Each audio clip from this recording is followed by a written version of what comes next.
Fact number 1, बंदिर यंत्र कैसे काम करता है। यह जो बंदिर यंत्र है वो उन लोगों द्वारा इस्तेमाल किया जाता है जो बहरे होते हैं या फिर कम सुनते हैं। ऐसे अधिकतर यंत्र इलेक्ट्रॉनिक्स उपकरण होते हैं और ट्रांजैक्शन द्वारा ये काम करता है।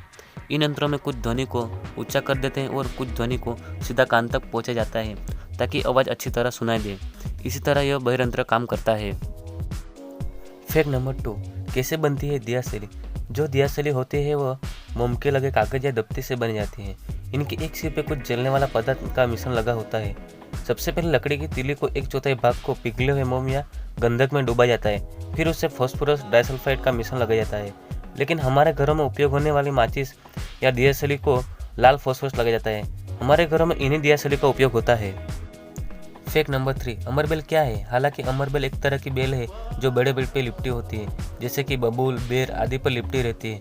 यह बेल इतनी प्रभाव होती है कि जिस पेड़ पर यह होती है उस पर कुछ ही दिनों में पनप जाती है। इस एल में उपस्थित चूसने वाला तत्व पेड़ की नमी और अन्य तत्वों का चूस लेती है, जिससे पेड़ तो मर जाता है लेकिन यह पनपती रह जाती है। और यह अमर बेल आसानी से नष्ट न होने के कारण इसे बेल को अमर बेल कहा जाता है।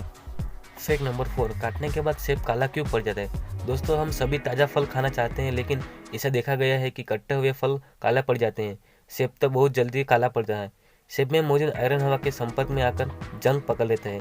होता यूँ है कि दोस्तों, सेब में मौजूद एंजाइम या ऑक्सीजन के संपर्क में आते हैं तो आयरन के साथ रिएक्शन करने लगता है। तब हमें यह एप्पल काले भूरे रंग की तरह नजर आते हैं। यही कारण है कि सेब काले पड़ जाते हैं। फैक्ट नंबर 5, फ्यूज़ का प्रयोग क्यों किया जाता है। कई बार बिजली के अनियंत्रित वोल्टेज के चलते हुए फ्यूज़ का तार टूट जाता है। दरअसल फ्यूज़ का प्रयोग मीटर की सुरक्षा की दृष्टि से किया जाता है। बिजली के सर्किट में इसे सुरक्षा के उपकरण के रूप में लगाया जाता है ताकि सर्किट में अधिकतर करंट न जा पाए। जब करंट निर्धारित सीमा से आगे बढ़ जाता है तो फ्यूज़ गर्म होकर टूट जाता है। इससे बिजली से होने वाला खतरा टल जाता है, इसीलिए फ्यूज़ का प्रयोग किया जाता है। फैक्ट नंबर 6, रात के अंधेरे में जुगनू क्यों चमकते हैं। रात के अंधेरे हो तो जुगनू बार बार से चमकना और बंद होना हमें रोमांचक लगता है, परंतु जुगनू लगातार नहीं चमकता बल्कि एक निश्चित अंतराल में चमकता है और बंद होता है। हमारे यहाँ पाया जाने वाला जुगनू आधे इंच का होता है। वह पतला और चपटा सा भूरे रंग का होता है। नर जुगनू में ही पंख होते हैं। जुगनू के पेट के ठीक नीचे कुछ हिस्से में रोशनी पैदा करने वाला अंग होता है। इन अंगों में कुछ रसायन होता है और ऑक्सीजन के संपर्क में आकर रोशनी पैदा करते हैं। इस तरह जुगनू रात के अंधेरे में चमकता है। फैक्ट नंबर 7, व्हेल को मछली क्यों नहीं माना जाता है। व्हेल एक समुद्री जीव है जो पानी के अंदर रहता है। इसका आकार मछली जैसा होता है लेकिन वास्तविकता में यह मछली की श्रेणी में नहीं आता। यह एक स्तनधारी प्राणी है। इसका विकास विशालकाय जंतु डायनासोर से माना जाता है। आज से करोड़ साल पहले धरती पर विचरण किया करते थे। व्हेल हमारी तरह सांस लेता है और इसके गल फंडे नहीं होते। इससे सिर के आगे नथुन होता है और पानी के अंदर यह नथुन बंद हो जाता है। इन सभी गुणों के आधार पर व्हेल को मछली न मानकर स्तनधारी प्राणी माना जाता है।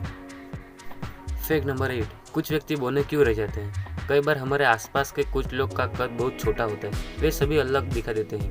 दरअसल मनुष्य के शरीर की लंबाई कई बातों पर निर्भर करती है। सामान्य रूप से मनुष्य की लंबाई वंश अनुसार होती है। जिस व्यक्ति का माता पिता मोटे होते हैं उनके बच्चों का कद भी अधिकतर नहीं बढ़ सकता और मोटे होने के कई कारण होते हैं। इस तरह कुछ व्यक्ति बौने रह जाते हैं। फैक्ट नंबर 9, बैठना आरामदायक क्यों होता है। आपने अक्सर महसूस किया होगा कि खड़े रहने के बजाय बैठना आसान होता है। ऐसा इसीलिए होता है क्योंकि गुरुत्वाकर्षण के कारण हमारे शरीर पे ऊपर नीचे का दबाव पड़ रहा होता है। तब यह दबाव पैरों से होता होगा हमारे एड़ी और पंजों पर पड़ता है। एक ही स्थान पर पूरे शरीर का भार पड़ने के कारण हमारे पैरों में दर्द और थकान का महसूस लगता है और बैठने पर यह दबाव बढ़ जाता है, जिससे शरीर के किसी हिस्से को दबाव नहीं पड़ता और पेशियों को भी कम काम करना पड़ता है। यही कारण होता है कि लंबे समय तक खड़े रहने के बजाय किसी स्थान पर बैठना अधिकतर आरामदायक होता है।